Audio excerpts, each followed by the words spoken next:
Nasa restrictive custody ngayon ang isang pulis sa Iligan City na gumahasa umano sa 16 anyos na dalaga. Hinahanap naman ang isa pang suspect. Balitang hatid ni Trisha Zafra. Maging pulis at tagapagligtas ng mga naaapi. Yan ang pangarap sa buhay ng 16 anyos na si alias Mary, taga Iligan City. Pero ang pangarap na yan ng dalagita tila nauwi sa bangungot ng isang pulis mismo ang gumahasa sa kanya.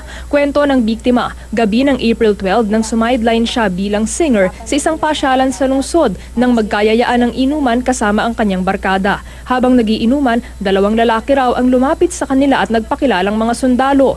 Nagpakilala sila na Army daw sila.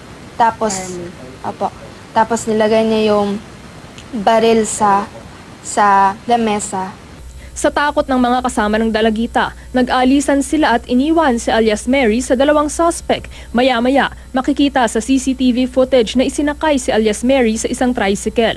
Lumapit pa ang mga kaibigan ni alias Mary at tinanong ang mga suspect kung saan siya dadalhin. Sagot daw ng mga suspect, dadalhin siya sa istasyon ng pulis dahil lasing na siya.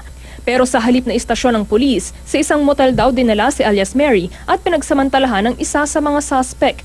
Noong time na po, going na po kami ng City Best Food. Talagang pinersa niya po ako. Sinubukan pa raw manlaban ng biktima pero talagang malakas ang suspect. Agad namang umalis ang suspect matapos ang pangyayari. Base sa salaysay ng biktima, kinilala ang suspect na si Police Officer 2 Berlin Biguas habang hindi pa naman tukoy ang pagkakakilanlan ng isa pang suspect.